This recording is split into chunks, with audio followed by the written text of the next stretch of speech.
हमने उसको मंदिर में ढूंढा, मस्जिद में ढूंढा, गुरुद्वारा में ढूंढा, हमने उसको चर्च में ढूंढा, लेकिन हमको वो मिला नहीं। मिला नहीं तो हमने बोल दिया भगवान तो सर्वव्यापी है, कण कण में व्यापक है। ऐसी बात नहीं है।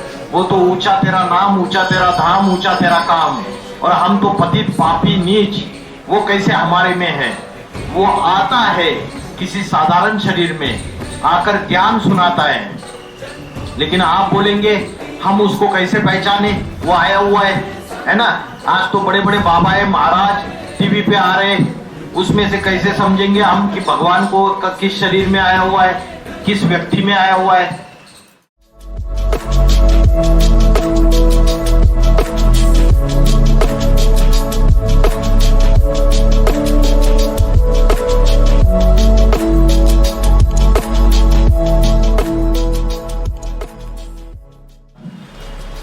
आध्यात्मिक कार्यक्रम आपके बयाना में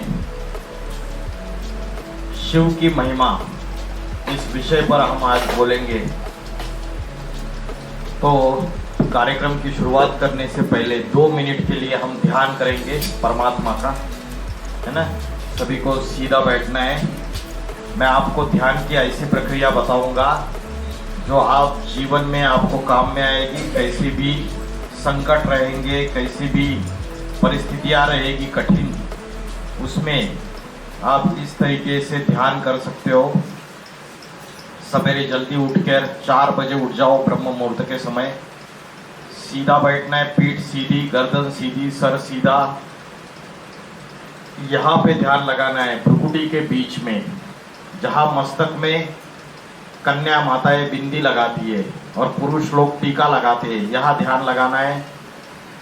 किस चीज का ध्यान लगाना है? जैसे आकाश में सितारा चमकता है, वैसे छोटा सा सितारा या आपने जो बिंदी लगाते हैं उस चमक रही है, यहाँ पे ध्यान लगाना है। बाकी कोई व्यक्ति याद नहीं आना चाहिए, कोई वस्तु याद नहीं आना चाहिए। चाचा, काका, मामा, ताऊ, पति, बच्चे, कोई याद नहीं आना चाहिए। सिर्फ आकाश में जैसा सितारा है वो सितारा मेरे मस्तक के बीच में चमक रहा है। बस कोई मन में विचार नहीं, और ईश्वर का ध्यान करना है। आंखें पूरी बंद नहीं करनी है। शिव शंकर भोलेनाथ महादेव, उनके जितने चित्र है और जितनी मूर्तियां है महादेव के, वो ध्यान मग्न अवस्था में बैठे हुए हैं। उनकी आंखें पूरी बंद है या आधी खुली आधी बंद है? क्या है? आधी खुली आधी बंद है। तो ध्यान करने की जो प्रक्रिया है, भगवत गीता में भी बोला है कि ध्यान करते समय आंखें खुली रख के अभ्यास करना है। पूरी खुली नहीं, पूरी बंद नहीं। भ्रुकुटी के बीच में मैं आत्मा सितारा हूं, जैसे आकाश में सितारा चमक रहा है। जीवन में सबको भूल जाओ, कोई व्यक्ति याद नहीं आए। मन में विचार आए तो उन विचारों के पीछे भागो मत। 2 मिनट के लिए अपने आप को, मन को एकाग्र करो भ्रुकुटी के बीच में। ज्योति बिंदु परमात्मा से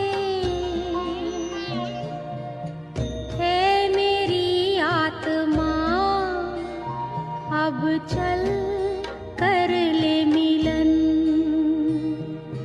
परमानंद का अनुभव कर,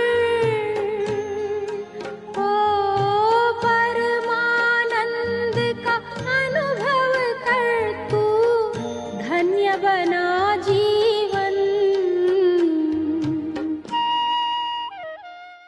ओम नमः शिवाय।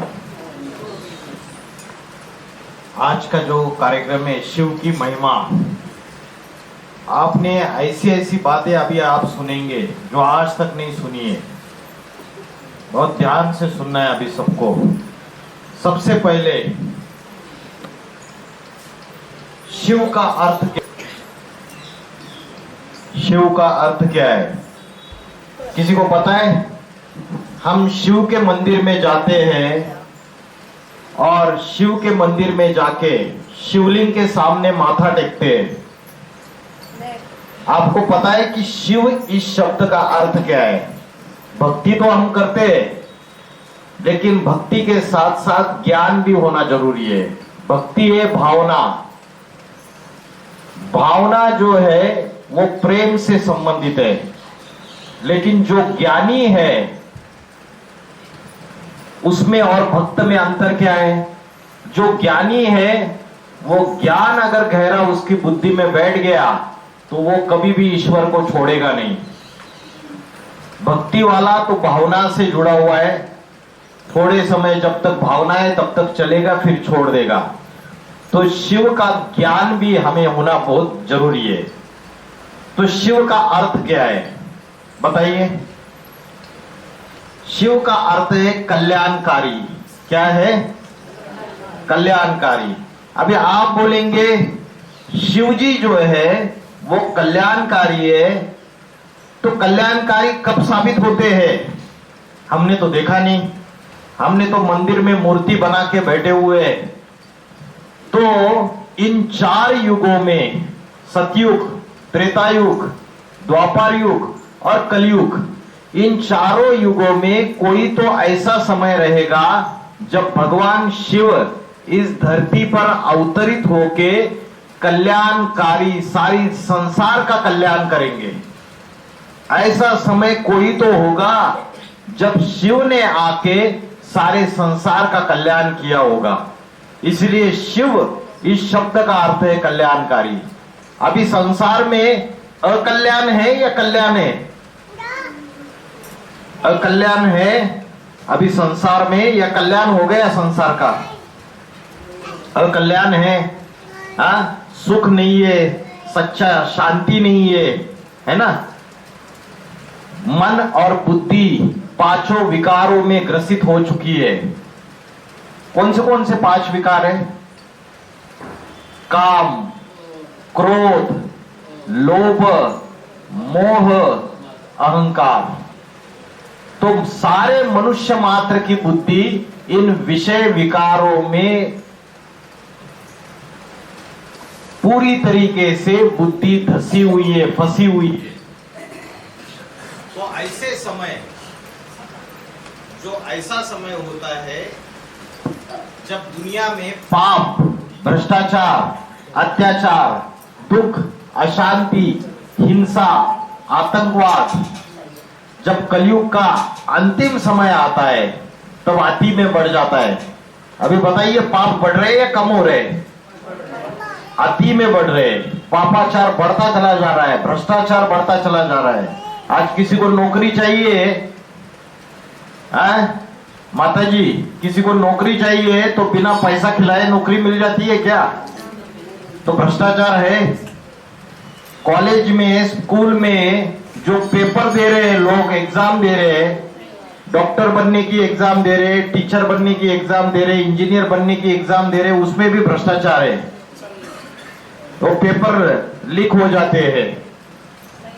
तो कलयुग, जब घोर पापी कलयुग होता है, तब जो शिव है, इस सारी सृष्टि का जो पिता है, जगत पिता, उसको और एक नाम दिया है विश्वनाथ। क्या नाम दिया है? तो इस धरती पर अवतार लेने का अभी उनका जरूरत है या नहीं है? अभी जरूरत है। अति होती जा रही है, इतनी अति होती जा रही है। वहां तो महाभारत में दिखाया कि दुर्योधन दुशासन ने द्रौपदी का चीरहरण किया। वहां तो एक द्रौपदी थी, अभी करोड़ों द्रौपदी है और चीरहरण हो रहे। 3-3, 2-2, 4-4 महीने की छोटी छोटी बच्चियों के ऊपर बलात्कार हो रहे। तो मनुष्य के अंदर राक्षसी प्रवृत्तियां, राक्षसी वृत्तियां, हैवानियत, जानवरियत बढ़ती चली जा रही है। ये घोर पापी कलयुग का समय है। ऐसे समय शिव इस धरती पर अवतार लेते हैं। आप बोलेंगे शिव तो अवतार लेते ही नहीं, विष्णु के अवतार गाए हुए हैं शास्त्रों में। और शास्त्रों में ये बात बोली कि शिव हो, विष्णु हो, ब्रह्मा हो, एक ही व्यक्तित्व है, एक ही तत्व है, वो अलग अलग नहीं है।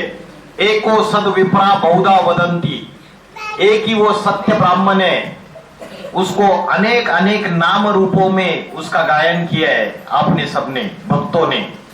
अच्युतम केशवम रामना नारायण कृष्ण दामोदरम वासुदेव हरि।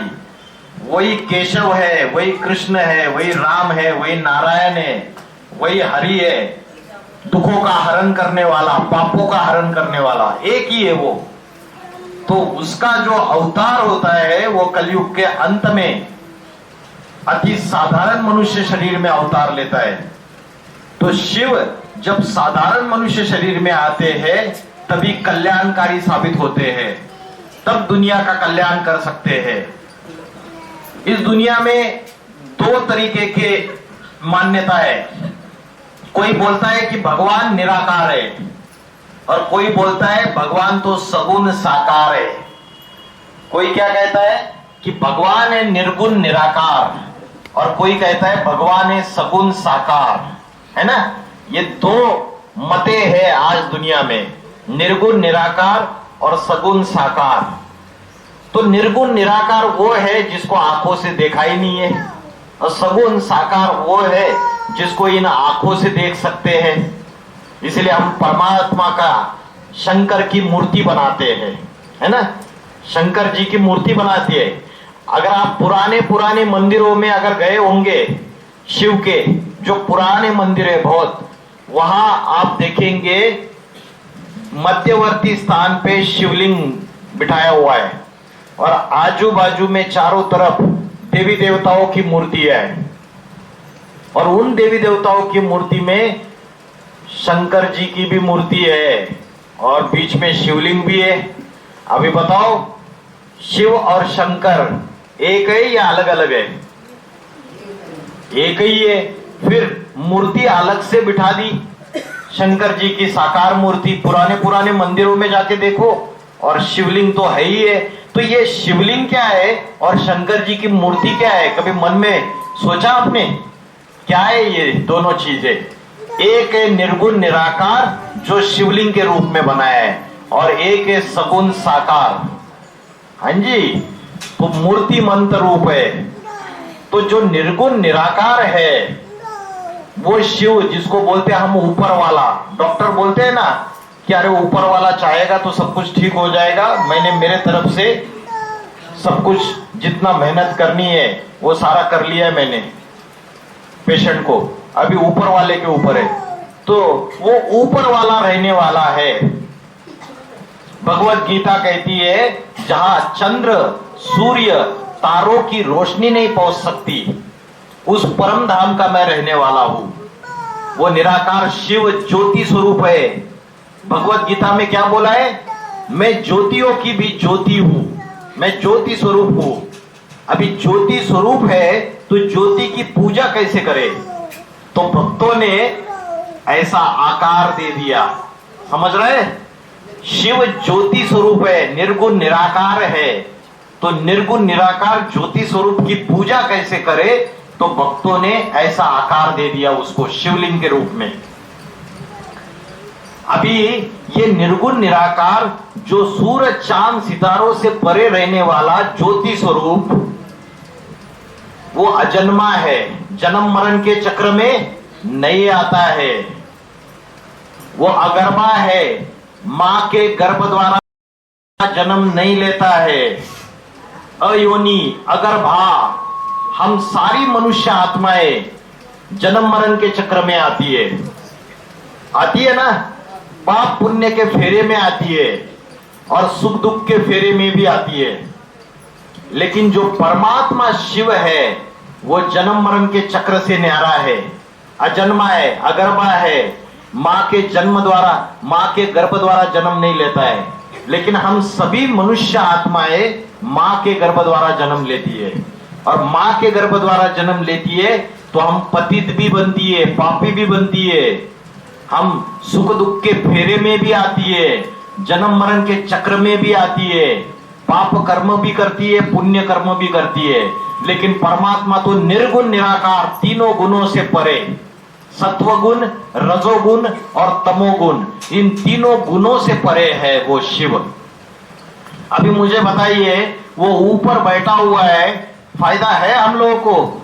उसके बच्चे दुखी हो रहे, है ना, बच्चे दुखी हो रहे, अशांत हो रहे, तो उस परमात्मा को नीचे आना पड़ेगा, है ना। ऊंचा तेरा नाम, ऊंचा तेरा धाम, ऊंचा तेरा काम, वो शिव जो है ऊंच से ऊंच है।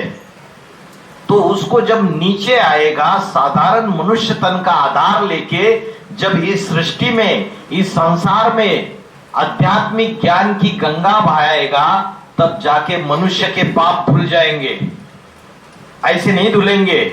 पानी की गंगा में 1000 साल से भारतवासी नहा रहे, क्या सबके पाप धुल गए? क्या भारतवासी पावन बन गए? या और ही पापाचार बढ़ता चला जा रहा है, और ही पाप बढ़ते चले जा रहे, क्या हो रहा है? हाँ बताइए। तो और ही पापाचार बढ़ता चला जा रहा है। तो पानी की गंगा में नहाने से तो पाप नहीं धुल रहे ना। तो शंकर जी की जटा से जो गंगा निकली, उसको हम पानी की गंगा समझ बैठे। हर चीज का गहरा अर्थ है, इसलिए भक्ति के साथ साथ ज्ञान भी होना चाहिए। शंकर के जटा से जो गंगा निकली वो ज्ञान गंगा है। भगवान शिव आके जब इस धरती पर ज्ञान की गंगा बहाते, जब ऐसा ज्ञान सुनाते हैं, तो उसी से पाप, दुख, कष्ट सारे मिट जाते हैं। पानी की गंगा से तो हजारों सालों से नहा रहे, लेकिन नहीं मिट रहे, तो वो ज्ञान की गंगा है। जैसे जल पतला रहता है और बहता रहता है, वैसे ज्ञान भी महीन है और बहता रहता है ज्ञान। तो ये ज्ञान की गंगा है जो शंकर के जटा से निकली। और उस ज्ञान गंगा को जिसने धारण कर लिया, या जिसने उसमें स्नान कर लिया, स्नान करना मना अपने बुद्धि में धारण करना, अपने जीवन में उसको उतारना, अपने व्यवहार में उसको लाना, उस ज्ञान को, तब जाके मनुष्य पापी से पावन बन जाएंगे। शास्त्रों में बोला है शंकर के जटा से गंगा निकली, उस गंगा से जिसमें नहाए वो लोग स्वर्ग में चले गए। तो स्वर्ग में जाना और सुख की दुनिया में जाना और अपने पापों की मुक्ति लाना, उसके लिए ज्ञान की गंगा है जो जीवन में धारण करनी पड़ेगी। तो जो शिव निराकार ज्योति स्वरूप है, वो निराकार ज्योति स्वरूप शिवलिंग के रूप में पूजा जाता है और शंकर साकार स्वरूप में पूजा जाता है। तो कोई तो ऐसा समय रहेगा वो ऊपर वाला नीचे किसी साधारण मनुष्य शरीर में अवतार लेगा और अवतार लेकर ये ज्ञान, आध्यात्मिक ज्ञान सारी धरती पर बांटेगा और ये ज्ञान की गंगा सारी धरती पर बहेगी। तो वो समय कौन सा है? भगवत गीता में बोला है जब जब धर्म की ग्लानि होती है। कौन से धर्म की ग्लानि होती है? सनातन धर्म की ग्लानि होती है। सनातन का अर्थ पता है? सनातन का अर्थ जो आदि है, जो शाश्वत है, जो सबसे पुराना है, जिससे पुराना कोई धर्म नहीं है। मुस्लिम धर्म, क्रिश्चियन धर्म, बौद्ध धर्म, सिख धर्म, ये सारे धर्म बाद में आए। आज से 2000 साल पहले ये धर्म नहीं थे, 2-2500 साल पहले। सनातन धर्म ये सबसे पुराना, प्राचीन, शाश्वत है, जिसका कभी विनाश भी नहीं होता है। हाँ, प्राय लोप हो जाता है। सनातन धर्म को भूल जाते हैं भारतवासी पूरी तरीके से। तब भगवत गीता में बोला है जब जब सनातन धर्म की ग्लानि होती है और अधर्म का बोलबाला होता है, तब दुर्जनों की रक्षा, दुर्जनों का विनाश करने के लिए और सज्जनों की रक्षा करने के लिए मैं इस धरती पर अवतार लेता हूं। तो अभी वो समय आ चुका है, पापी कलयुग, घोर पापी कलयुग का। इस समय ईश्वर का अवतार लेने का समय है। वो धरती पे अवतरित हो चुके हैं और वो जब आते हैं तो किसी व्यक्ति, किसी पुरुष का आधार लेते हैं। वो जो परम पुरुष है वो शंकर है। शिव निराकार, शंकर साकार। अरे भगवान आएंगे तो किसी शरीर में आएंगे ना, गर्भ द्वारा तो जन्म लेते नहीं है, तो कैसे अवतार लेंगे? राम और कृष्ण के अवतार तो गर्भ द्वारा दिखाए माता के, लेकिन शिव अगर्भा, अजन्मा कैसे अवतार लेंगे? तो भगवत गीता में बोला है मैं प्रवेश करने योग्य हूं। जैसे भूत प्रेत किसी में प्रवेश कर जाता है और जो व्यक्ति है उसकी बुद्धि का कंट्रोल ले लेता है और बोलना चालू कर देता है उसके शरीर से, वैसे परमात्मा जो है किसी साधारण मनुष्य शरीर का आधार लेके उसके द्वारा इस सृष्टि का, संसार का आदि, मध्य और अंत का ज्ञान सुनाता है। आज कोई भी, जितने भी बाबा है, महाराज है, गुरु गोसाई बैठे हुए हैं, किसी को पूछो ये दुनिया कब खत्म होने वाली है, वो नहीं बता पाएंगे। हाँ, ऐसे ही ऊपर ऊपर बात बता देंगे। ये सृष्टि की, संसार की शुरुआत कब हुई, कितने साल पहले हुई, पक्का नहीं बता पाएंगे। बोलेंगे लाखों वर्ष पुरानी है। लेकिन जो शिव, जो सारी धरती का, वसुधा का पिता है, जगत पिता है, वो जब इस धरती पे आता है तो वो बता देता है, वो सारे राज खोल देता है कि इस सृष्टि की शुरुआत कब हुई, इसका अंत कब होने वाला है। और ये बता देता है कि ये कलयुग का अंतिम समय है। कलयुग का कौन सा समय है? अंतिम समय है। जब कलयुग का अंतिम समय है ना, उसकी निशानी क्या है पता है आपको? उसकी निशानी क्या, निशानी है कि कलयुग का अंतिम समय है। पापों की आती तो बढ़ चुकी, लेकिन शंकर के नाम के आगे क्या लगाते हैं? हर हर बम बम। जब वो आता है इस धरती पे तो मनुष्य के विनाश के साधन बम, एटम बम तैयार हो चुके, परमाणु बम तैयार हो चुके। ये जो विज्ञान है, इस विज्ञान ने मनुष्य के विनाश के सारे साधन तैयार किए। ये मोबाइल बनाया, ये टीवी बनाया, ये कंप्यूटर बनाया, उसके साथ साथ मनुष्य के विनाश के, इस धरती के विनाश के साधन भी तैयार कर दिए। ये परमाणु बम बना दिया। आज से 80 साल पहले ये परमाणु बम था नहीं इस दुनिया में। तो आज रिमोट कंट्रोल का एक बटन दबा दे तो ये सारी दुनिया खलास हो सकती है 1 सेकंड में। मेरे घर के नीचे अगर किसी ने बारूद बिछाई हुई है तो क्या मैं घर में सुरक्षित हूं? नहीं हूं। वैसे ही आज दुनिया में सभी देशों के पास ये परमाणु बम है, ये हथियार है, और ये मनुष्य के विनाश के लिए तैयार किए गए। जब ऐसा समय आता है तो ये बड़ी से बड़ी निशानी है कलयुग के अंत की। जब ऐसा समय आता है तो शिव कलयुग के अंतिम समय में इस धरती पर अवतार लेते, अति साधारण मनुष्य शरीर में। आज हम मंदिरों में उसकी पूजा कर रहे हैं, उसके सामने जाके माथा टेक रहे हैं, लेकिन वो हमको चैतन्य रूप में दर्शन नहीं दिए उसने। तो भगवान जब चैतन्य रूप में अवतार लेते हैं तभी हमारे अनेक जन्मों के पाप कर्मों का विनाश हो जाता है। इसलिए बोला है, सन्मुख होई जीव मोही जबही जन्म कोटि अगनाशई तबई। जब जीव मेरे मुख के सामने आएगा तब उसके अनेक जन्मों का, पाप कर्मों का सब खाता विनाश हो जाएगा, खत्म हो जाएगा। तो अभी का समय है ईश्वर के आने का, क्योंकि सारी दुनिया उसको पुकार रही है। अभी अशांति बढ़ती चली जा रही है, देशों में झगड़े चल रहे हैं, धर्म के नाम पे झगड़े चल रहे, महायुद्ध चल रहे, टीवी पे देखो घर बैठे। धर्म के नाम पे झगड़े चल रहे, हिंदू मुस्लिम, खून की नदियां बहेगी आगे चल के। ऐसा वातावरण तैयार हो रहा है।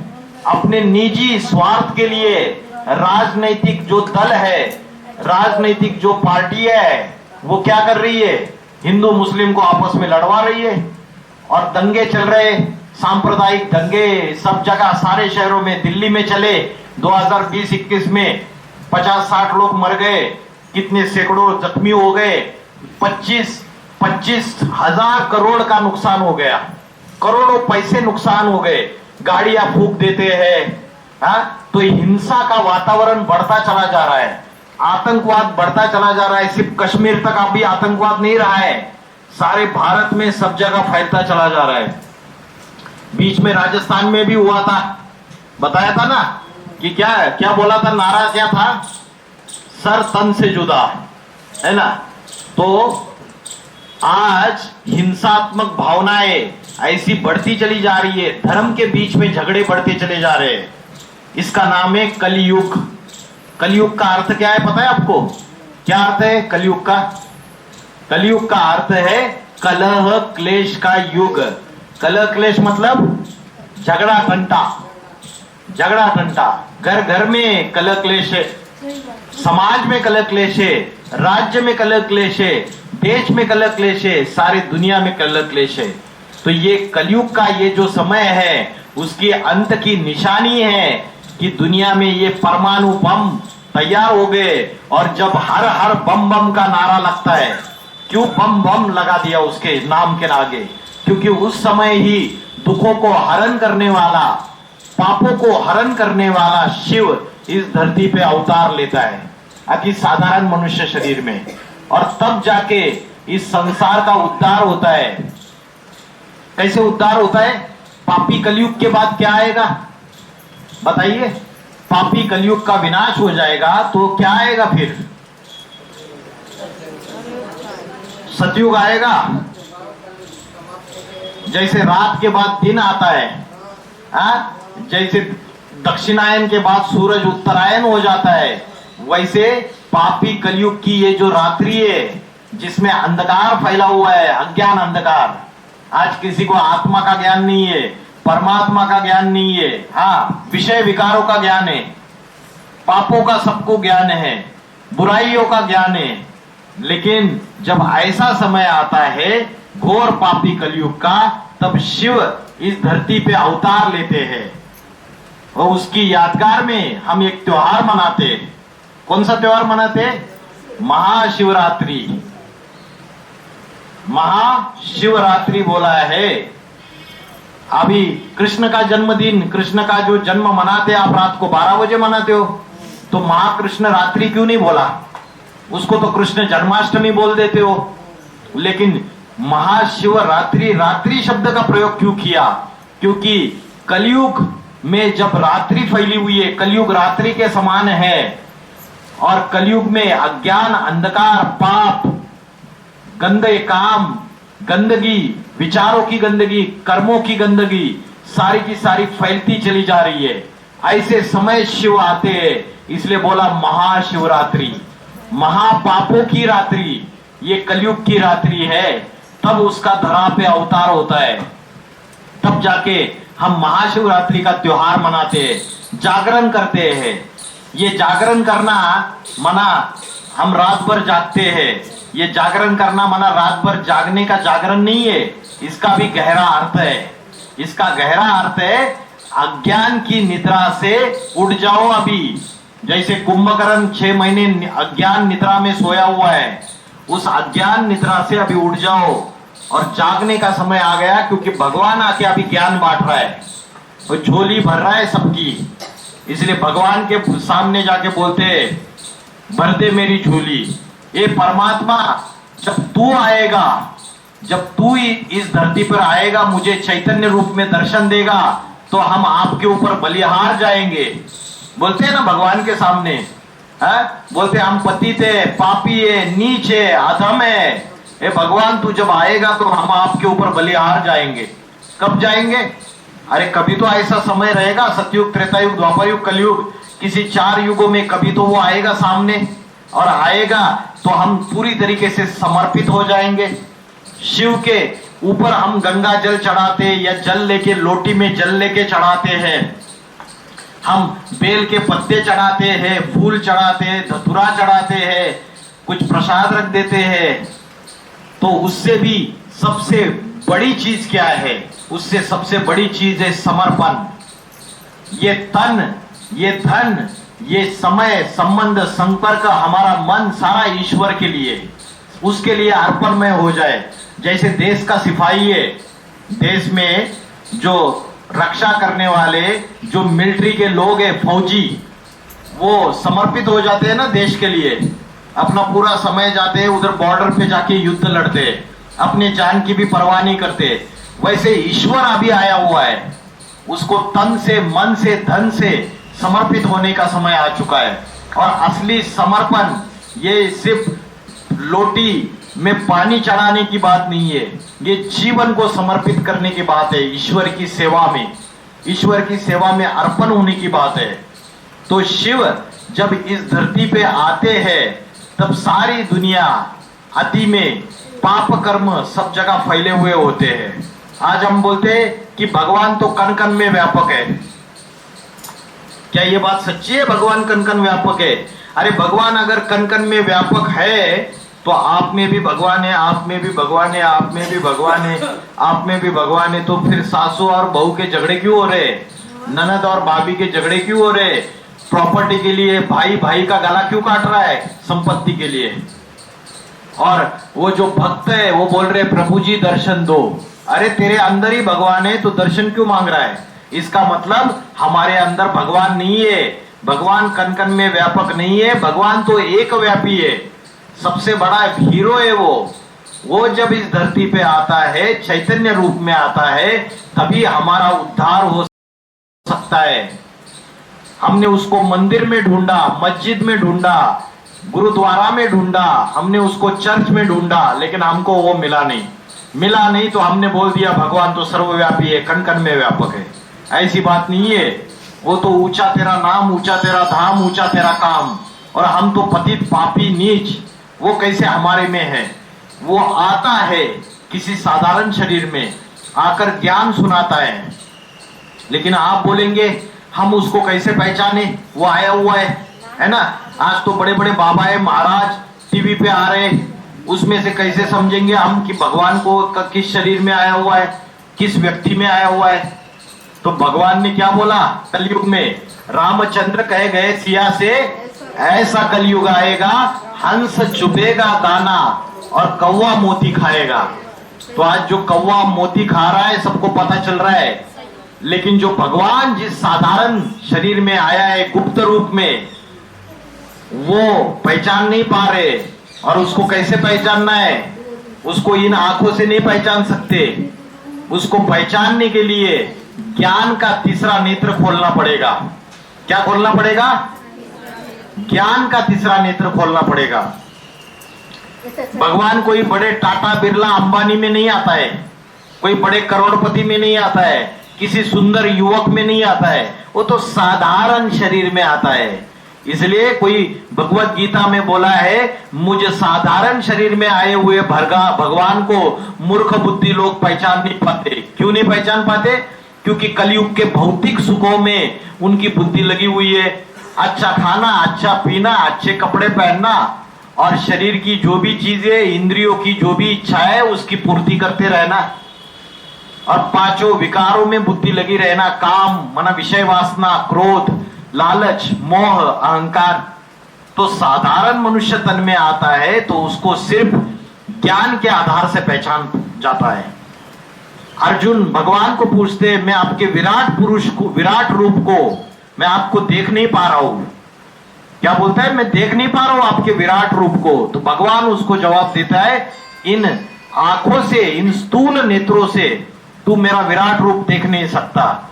मैं तुझे ज्ञान का तीसरा नेत्र देता हूं, दिव्य नेत्र देता हूं, तब जाके तू मुझे देख सकता है।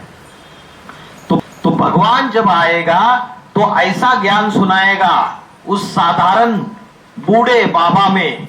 जो भी बूढ़े बाबा में आएगा, बोलते हैं ना शिव को, महादेव को क्या बोलते? बाबा ही तो बोलते हैं। तो वो शिव बाबा जब आएगा ऐसे बूढ़े तन में आकर ऐसा ज्ञान सुनाएगा, वो ज्ञान सबसे निराला होगा।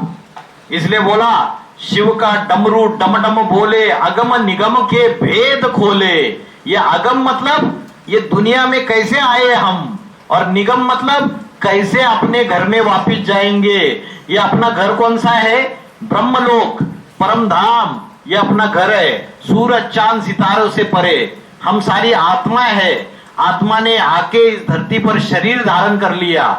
तो कब संसार की शुरुआत हो गई और कब संसार का विनाश हो जाएगा, कब पापी कलयुग का विनाश हो जाएगा और फिर से नई सृष्टि, नया संसार, सतयुग कैसे स्थापन होगा, इस सबका ज्ञान सिर्फ शिव के पास है।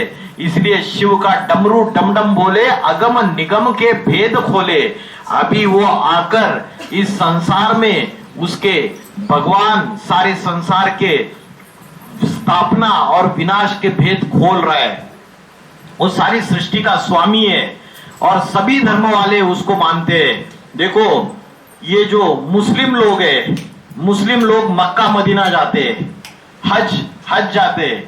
वो हज जो जाते हैं मक्का मदीना, वहां पे एक काला पत्थर रखा हुआ है, संगे अस्वद बोलते हैं उसको। उसके सामने जाके वो उसको चूमते, रोते, चिल्लाते, गिड़गिड़ाते, अपने सारे पाप बयान करते। और वो जो संगे अस्वद नाम का काला पत्थर है, उसका आकार शिवलिंग जैसा ही है, शिवलिंग जैसा ही आकार है। मुस्लिम के जो प्रथम पैगंबर है उनका नाम है इब्राहिम, अब्राहम या इब्राहिम बोलते हैं। ये जो इब्राहिम साहब थे प्रथम पैगंबर, उन्होंने जाके शिवलिंग की स्थापना की थी।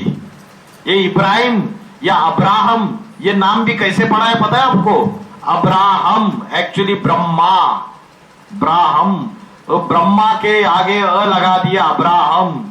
और सरस्वती अब्राहिम की पत्नी का नाम था, जिन्होंने इस्लाम धर्म की शुरुआत की।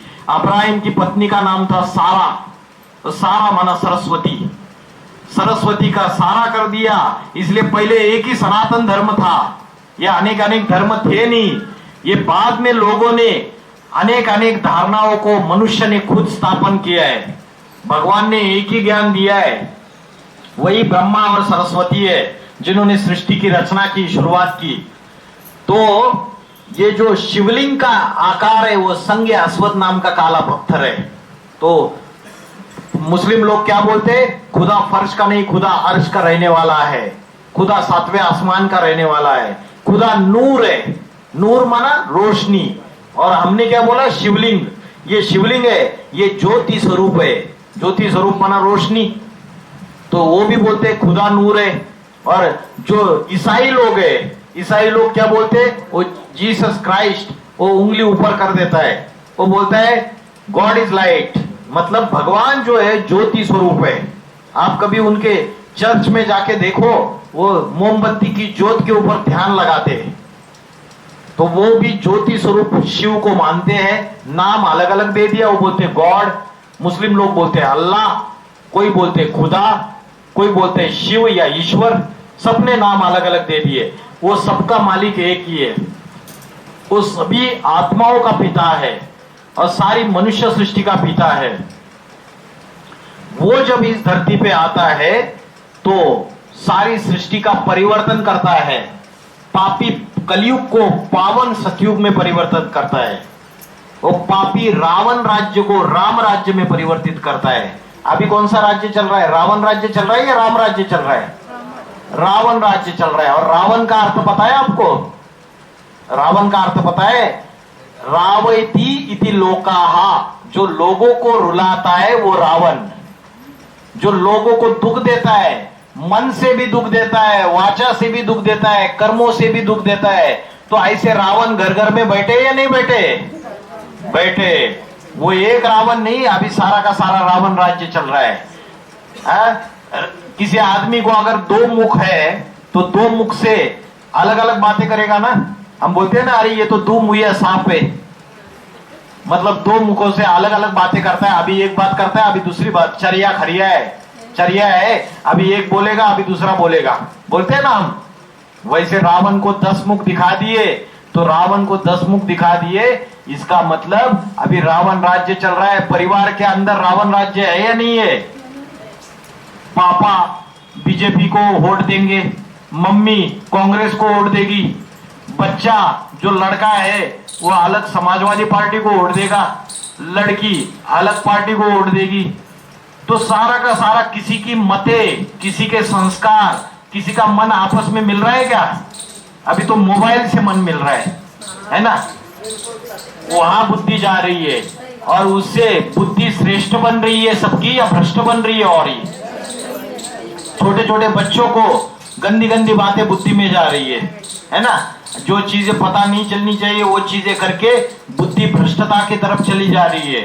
तो आज जो विज्ञान ने हमें जो चीजें लाई, दुनिया बोल रही है और दुनिया चांद के ऊपर जा रही है, दुनिया तो मंगल ग्रह के ऊपर जा रही है। अरे दुनिया मंगल ग्रह के ऊपर जा रही है, चांद के ऊपर जा रही है, यहाँ धरती पे जो भारतवासी और धरती पे जो लोग बैठे हैं उनकी बुद्धि का तो नाश हो रहा है, बुद्धि पूरी भ्रष्ट बनती जा रही है। यहाँ आप सुख शांति नहीं दे सकते हो और दूसरे ग्रहों पे ऊपर जाके सुख शांति ढूंढ रहे हो।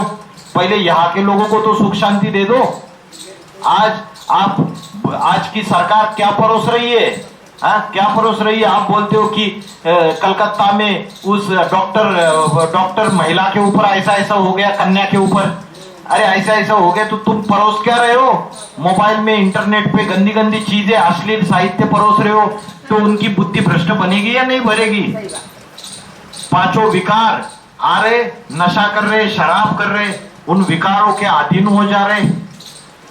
अध्यात्म और धर्म का ज्ञान जब तक स्कूल, कॉलेज और विद्यापीठों में सिखाएंगे नहीं, तब तक बुद्धि का सुधार कैसे होगा? आज स्कूल, कॉलेजेस में जो ज्ञान सिखाया जा रहा है, बच्चा इंजीनियर बन रहा है, वकील बन रहा है, डॉक्टर बन रहा है, लेकिन अच्छा इंसान बन रहा है क्या? अच्छा चारित्र्य, अच्छी नैतिकता, अच्छे विचार है उसके अंदर? अमेरिका चला जाता है, माँ बाप को वृद्धाश्रम में डाल देता है, वही शादी कर लेता है, माँ बाप से संबंध छोड़ देता है। तो सारे के सारे जो संबंध है, वो रिश्ते हैं, वो सुखदायी हो रहे या दुखदायी हो रहे? दुखदायी हो रहे। तो ऐसे समय शिव का अवतार इस धरती पे होता है। सावन मास का समय जो होता है, उसमें शिव की पूजा सबसे ज्यादा क्यों की जाती है पता है आपको? इसलिए की जाती है सावन के समय, क्योंकि सावन का गहरा अर्थ है। बोलते हैं शिव जब इस धरती पे अवतार लिए थे, तब उसकी यादगार में सावन मास में, ये सावन का मास मनाया जाता है। परमात्मा आता है तो ज्ञान की बरसात करता है। जैसे सावन में बरसात होती है, तो ईश्वर आके ज्ञान की बरसात करता है। आज मैं जो भी ज्ञान सुना रहा हूं आपको, निमित्त मात्र होके सुना रहा हूं, वो स्वयं आके जो ज्ञान दे रहा है, उसका एक अंश मात्र आपको बता रहा हूं। तो भगवान को, शिव शंकर भोलेनाथ को जो आने का समय है, वो समय ऐसा समय है कि जिस समय ये मकान पुराना बन गया, टूटा फूटा बन गया। शंकर को क्या बोला है? विनाश करता, संहार करता। ब्रह्मा के द्वारा स्थापना, नई सृष्टि की रचना, और शंकर के द्वारा विनाश। बोला है ना, शंकर के द्वारा संहार करता। महाकाल, महाकाल बोला है। काल का अर्थ क्या है पता है किसी को? काल का अर्थ क्या है? काल का अर्थ है मृत्यु। अभी जब महाकाल का अर्थ क्या है? महाकाल का अर्थ क्या है? काल का अर्थ क्या बताया मैंने? मृत्यु। तो महाकाल का अर्थ है महामृत्यु। जब सारी संसार का महामृत्यु आता है, तो शिव इस धरती पे अवतार लेते हैं। बोलते उत्तर, दक्षिण, पूर्व, पश्चिम, चौदिश काल फिरे।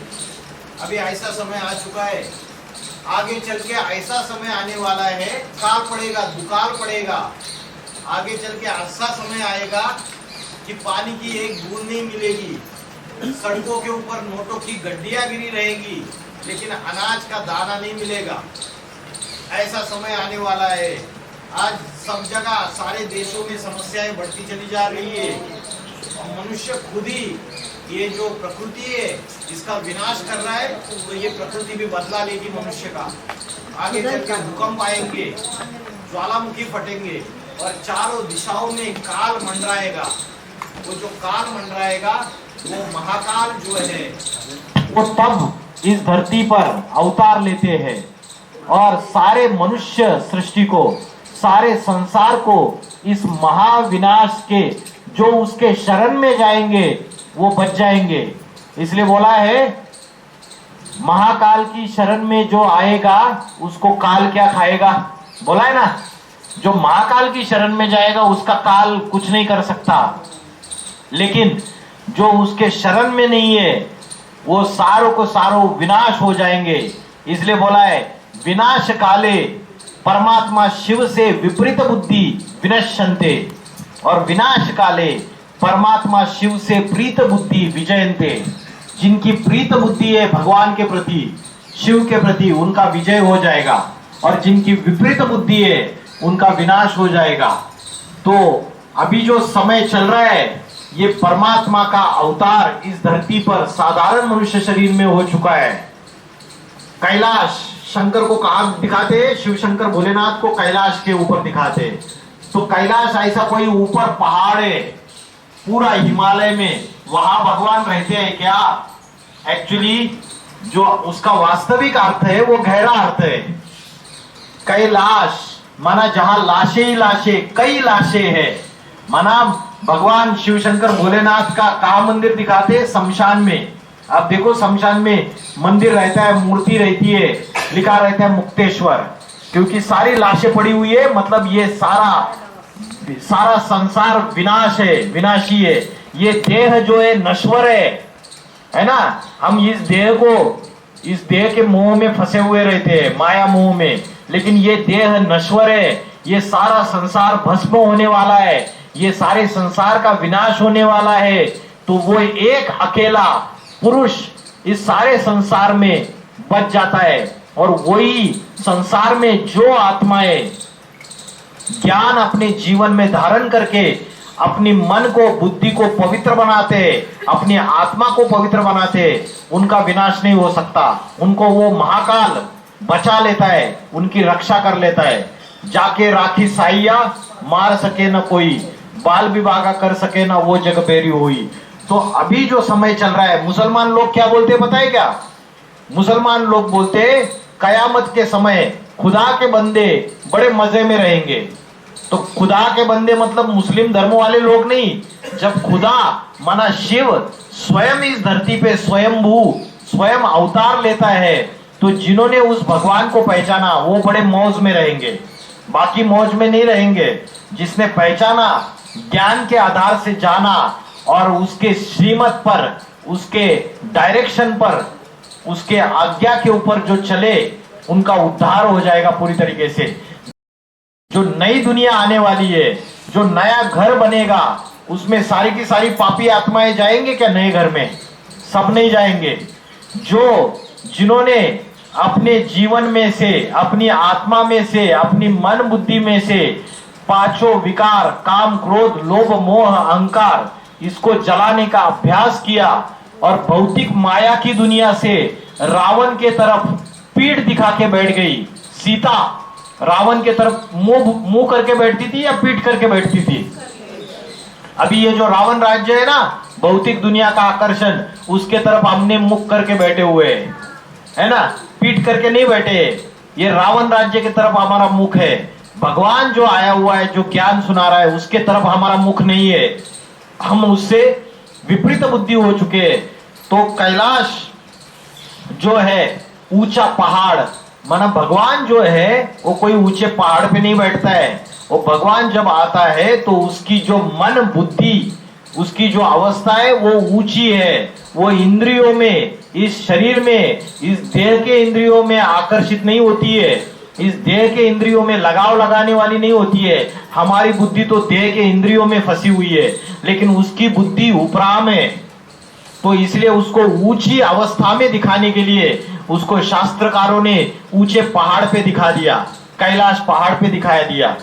तो सारी बातों का गहरा अर्थ है। उन गहरे अर्थ को नहीं समझने के कारण हम भगवान को यथार्थ रूप में नहीं पहचान पाते। और शंकर जो है उसको निराकारी अवस्था में दिखाया है, ध्यान मग्न अवस्था में दिखाया है। 33 करोड़ देवी देवताओं में एक भी ऐसा देवता नहीं उसको ध्यान मग्न अवस्था में बिठाया है। लेकिन शंकर के जितने चित्र, जितनी मूर्तियां आप देखेंगे, हमेशा ध्यान मग्न अवस्था में दिखाया हुआ है, क्योंकि वो आदि योगी है, वो प्रथम योगी है, योगेश्वर है। वो जब इस धरती पर आता है तो सारे मनुष्य मात्र को योग सिखाता है।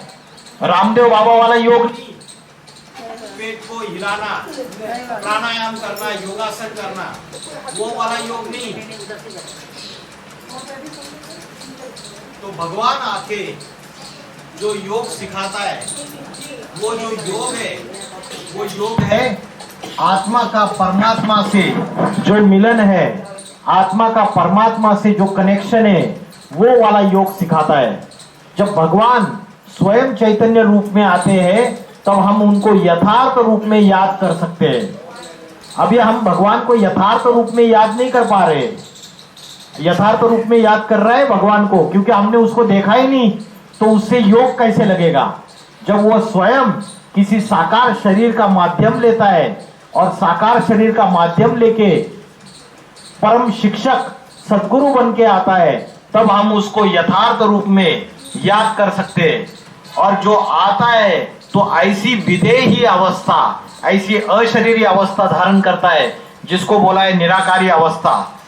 जितने भी बड़े बड़े धर्म पिता है, ईसाइयों के जीसस क्राइस्ट है, मोहम्मद है, प्रॉफेट मोहम्मद, गुरु नानक जी है, महात्मा बुद्ध है, इनके सबके अगर आप चित्र देखेंगे, उनकी आंखें चढ़ी हुई है, जैसे उनको इस दुनिया से कोई माया मोह नहीं है। वैसे ही भगवान जब इस धरती पर आते हैं तो वो निराकारी ऐसी ध्यान मग्न अवस्था में, ऐसे विधेयी अवस्था में सारी धरती पे प्रत्यक्ष हो जाते हैं। भगवत गीता में लिखा है परम ऐश्वर्य रूपम। ईश्वर, ईश्वर का अर्थ क्या है? ईश माना शासन करता और वर माना श्रेष्ठ, जो श्रेष्ठ शासन करता है। जो भगवान जब आता है तो सबके दिलों के ऊपर राज करता है, दिलों के ऊपर शासन करता है और सारी दुनिया का परिवर्तन करता है। वो सर्वलोक महेश्वर में महान ईश्वर है सारी सृष्टि का। और जो शंकर, शंकर करके शब्द आया है भगवत गीता में, शंकर का अर्थ पता है आपको? शंकर का अर्थ है शम करोति, जो सारी संसार में शांति लाता है। ये शांति की देवता है। अभी दुनिया में अशांति अशांति फैली हुई है, मन भी अशांत है, समाज में भी अशांति है, देश में भी अशांति है। ऐसे समय शिव का अवतार इस धरती पे होकर वो शंकर के द्वारा सारी सृष्टि की शांति लाता है। आज अगर आप देखेंगे दुनिया में जितनी भी खुदाइयां हो रही है, दूसरे दूसरे देशों में भी देखेंगे तो खुदाइयों में शिवलिंग मिल रहे हैं और शंकर की नग्न मूर्तियां पाई जाती है। आज भारत में भी आप कोई भी जिला ले लो, आपको सबसे ज्यादा शिव के मंदिर मिलेंगे, सबसे ज्यादा। तो जितने शिव के मंदिर है, जितनी शिव की मूर्तियां बनी हुई है, उतनी किसी भी देवी देवता की मूर्तियां बनी नहीं है। और वो अव्वल नंबर की देवता है। इसके लिए आपने क्या नाम दे दिया उसको? क्या नाम दे दिया उसको? बोला महादेव। क्या बोला? महादेव। सभी देवी देवताओं में सबसे महान, 33 करोड़ देवी देवताओं का सबका मॉनिटर, सबका अव्वल नंबर का देवता, नंबर 1। और उसके बाद बाकी सारी देवी देवता है। तो हम बोलते गुरुर ब्रह्मा, गुरुर विष्णु, गुरुर देवो महेश्वर, गुरु साक्षात परब्रह्म, तस्मै श्री गुरुवे नमः। तो वो सदगुरु है जो शिव शंकर भोलेनाथ है। वो शिक्षक बन के आता है, टीचर बन के आता है। और शास्त्रों में दिखाया है कि शिव शंकर भोलेनाथ बैठे हुए और सप्तर्षियों को पढ़ाई पढ़ा रहे। जो सप्तर्षि है उनको पढ़ाई पढ़ा रहे। तो अभी का वर्तमान समय है कि भगवान आके ये अध्यात्म ज्ञान की पढ़ाई पढ़ा रहे, जिसको हम महाशिवरात्रि के रूप में मनाते हैं। अभी शंकर के जो अलग अलग अलंकार दिखाए उसका अर्थ हम जानते नहीं है। जैसे शंकर को दिखाया कि जब समुद्र मंथन हुआ तो क्या पिया? विष पिया। तो कौन सा विष पिया पता है आपको? ये हलाहल विष तो पिया, लेकिन वो तो कथा शास्त्रों में बना दी। उसका गहरा अर्थ है हर चीज का। समुद्र मंथन हुआ मतलब समुद्र में कोई ऐसी वासुकी नाग की रस्सी बना दी और कोई वो जो कछुआ है उसकी मथनी बना दी। ऐसा मीनिंग है क्या? गहराई क्या है? मथनी तो उसको बनाया, कौन सा वो पर्वत, मेरू पर्वत को, उसको मथनी बना दिया। तो जो समुद्र मंथन हुआ, जब भगवान इस धरती पे आते हैं तो ज्ञान सागर का मंथन होता है। किसका मंथन होता है? ज्ञान का मंथन होता है। जो आध्यात्मिक ज्ञान है उसका मंथन होता है। और जब आध्यात्मिक ज्ञान का मंथन होता है तो जो मनुष्य है जिनके अंदर विषय विकारों का विष है, कैसा विषय?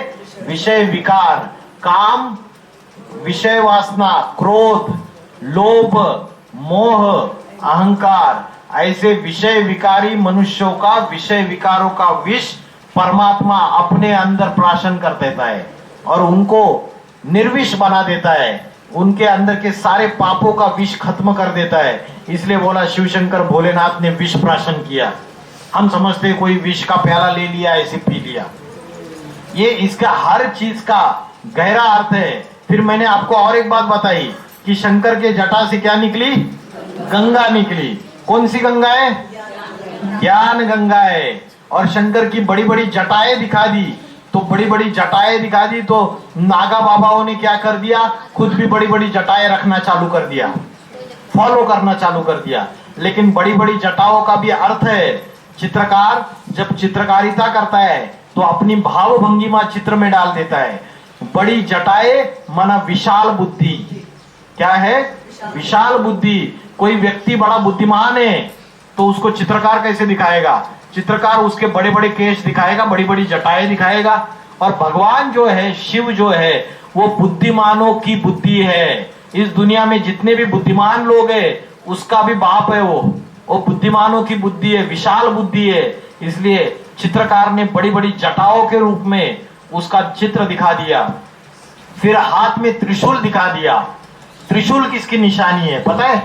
त्रिशूल निशानी है त्रिगुणों की, सत्वगुण, राजसी गुण और तामसी गुण।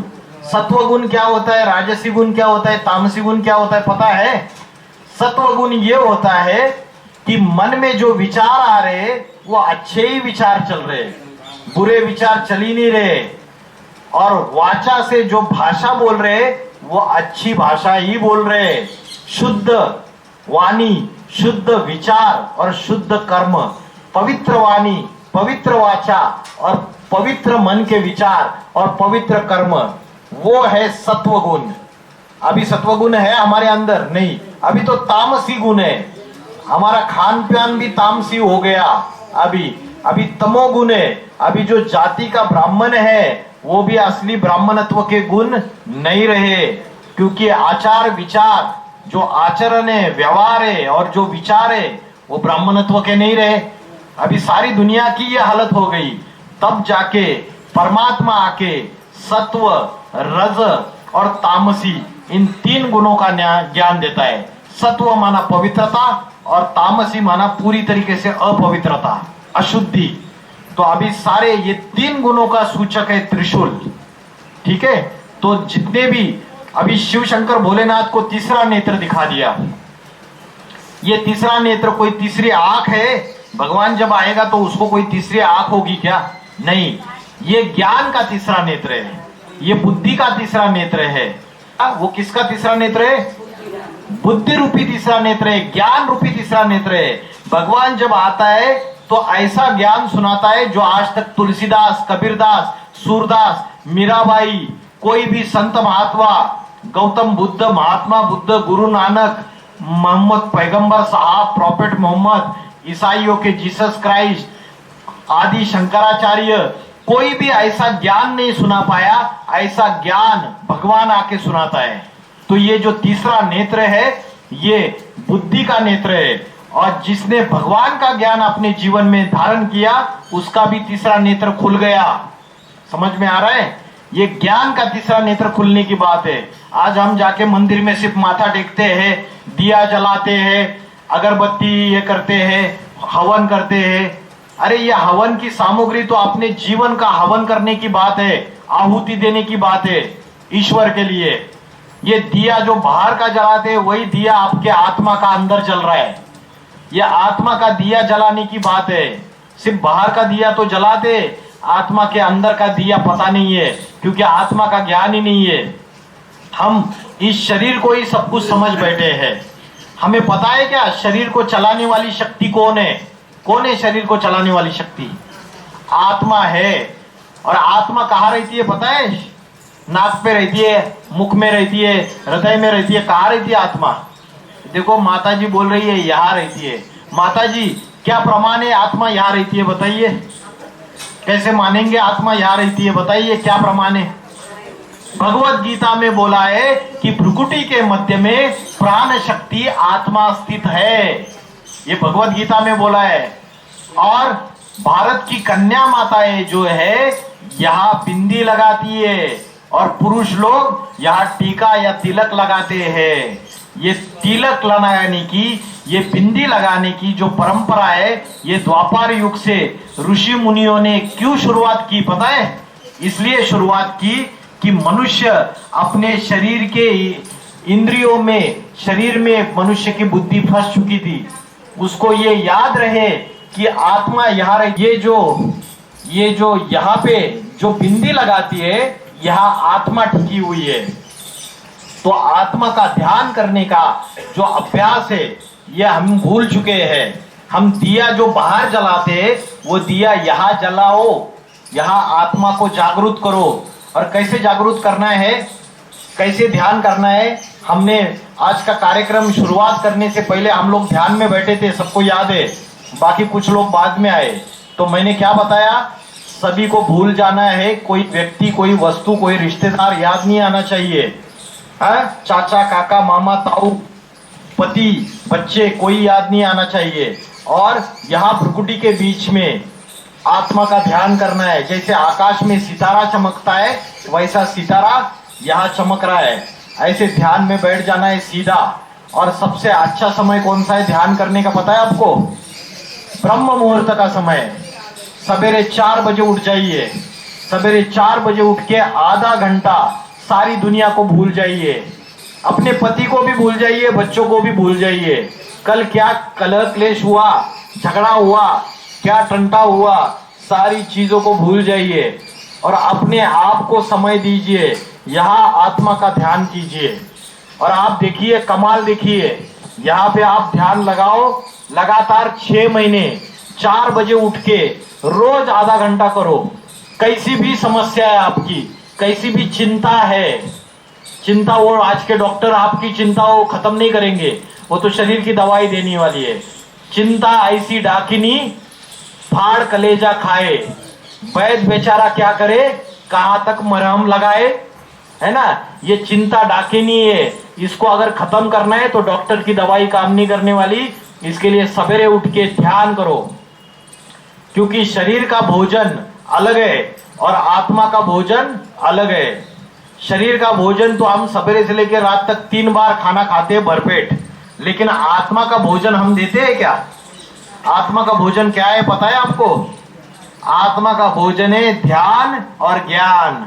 ज्ञान माना आध्यात्मिक ज्ञान और ध्यान माना योग। कि यहाँ सवेरे उठ के यहाँ जैसे आकाश में सितारा चमकता है, वैसा सितारा यहाँ चमक रहा है, उसका ध्यान करो। सारी दुनिया को भूल जाओ, अपने आप को समय दो। सारा परिवार को संभालते संभालते, गृहस्थी को संभालते संभालते सारी बुद्धि माताओं की घिस चुकी है। उनको लगाव लगाते लगाते, उनको पालन पोषण करते करते बुद्धि घिस चुकी है ना। अभी भगवान याद कहाँ आ रहा है?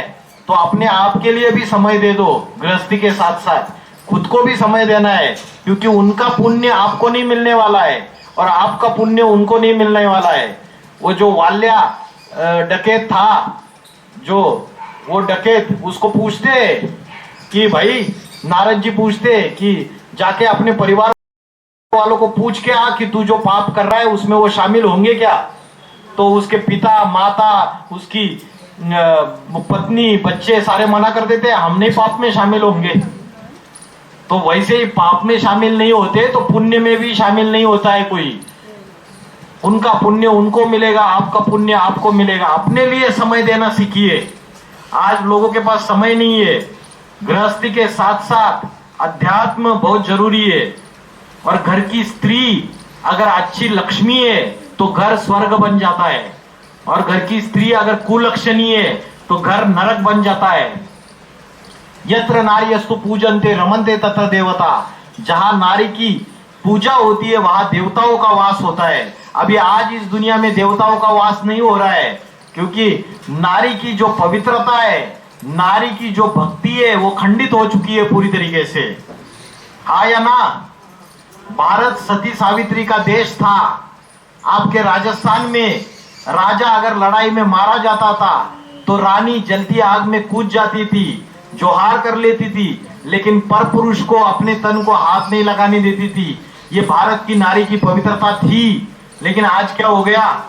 आज तो क्या हो गया, बुरा हाल हो गया। अभी तो ऑफिस में भी जाने लगी माताएं, है ना। आज से 50 साल पहले डाइवोर्स होते थे, तलाकें होती थी। आज के 50-60 साल पहले नहीं होती थी। अभी क्यों होने लगी है? क्योंकि अभी आत्मा के ज्ञान से, अध्यात्म ज्ञान से आत्मा को जो खुराक देनी है, ध्यान और ज्ञान उसको भूल गए। पहले के गांव के लोग बोलते थे, उनको पूछा सबसे बड़ा काम कौन सा है, तो वो क्या जवाब देते थे पता है? जवाब देते थे सबसे बड़ा काम है भगवान की याद। और अभी तो बाकी सब कुछ चाहिए, वो टीवी चाहिए, मोबाइल चाहिए, उसमें बुद्धि लगी हुई है।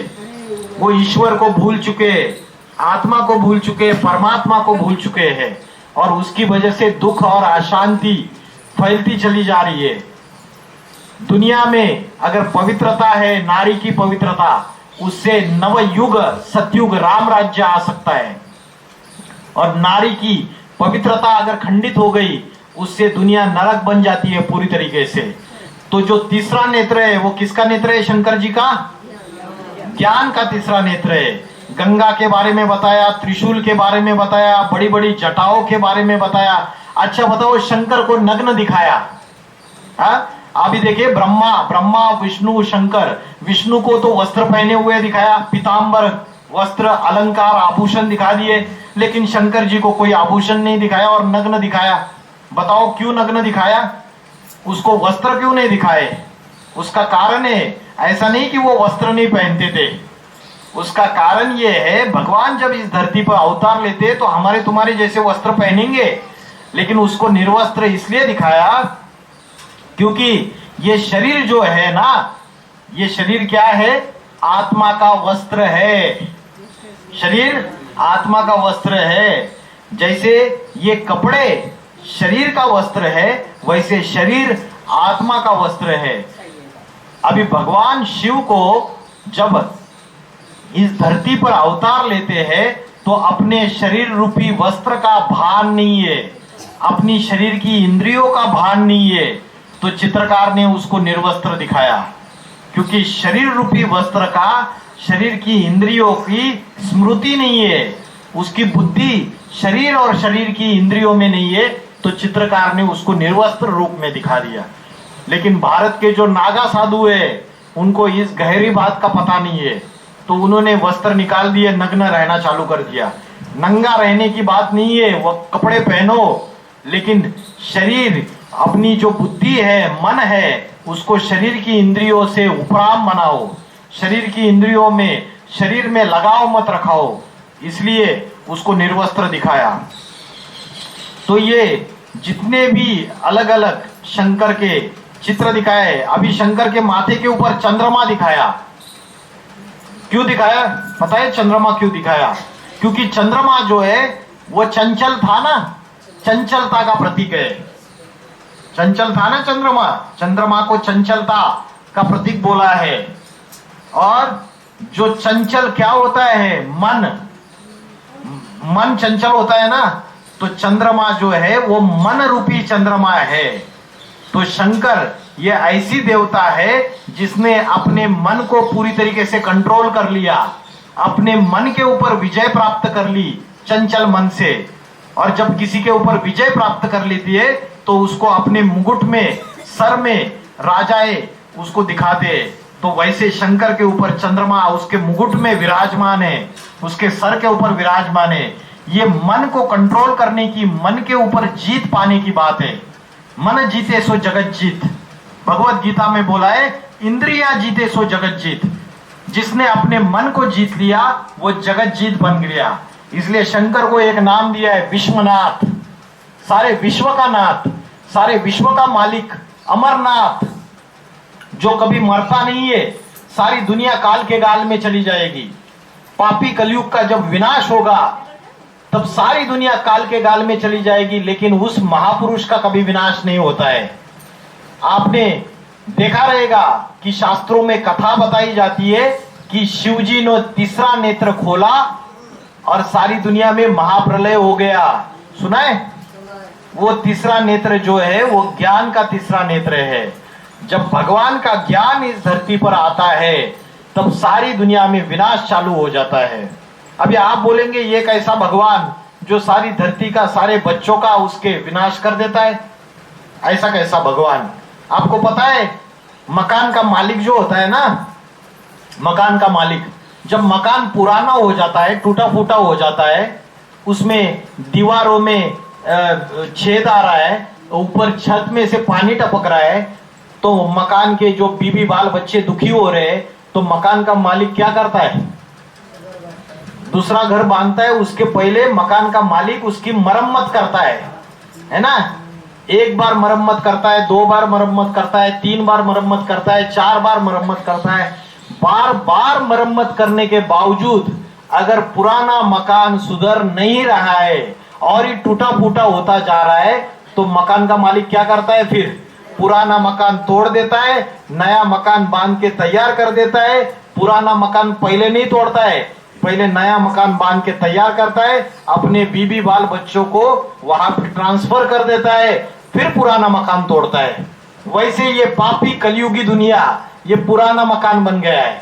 इसकी मरम्मत करने के लिए तुलसीदास जी आए, कबीरदास जी आए, सूरदास जी आए, संत मीराबाई आई, गुरु नानक जी आए, महात्मा बुद्ध आए, जीसस क्राइस्ट आए, मोहम्मद पैगंबर आए, आदि शंकराचार्य आए, बार बार मरम्मत की, फिर भी क्या ये मकान सुधरा?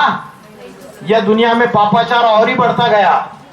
पापाचार और ही बढ़ता गया। जब आती हो गई तो मकान का मालिक शिव शंकर भोलेनाथ आता है और पुरानी सृष्टि का विनाश और नई सतयुगी सृष्टि की स्थापना, राम राज्य का स्थापना, इसका कार्य वो स्वयं आकर करता है। इसलिए बोला शिव जी ने तीसरा नेत्र खोला और सारी दुनिया में महाप्रलय हो गया, महाविनाश शुरुआत हो गया। मुस्लिम लोग बोलते हैं ये कयामत का समय है, और क्रिश्चियन लोग बोलते हैं ये विनाश का समय है, और हिंदू लोग बोलते हैं महाप्रलय का समय है। ऐसे समय ईश्वर आता है।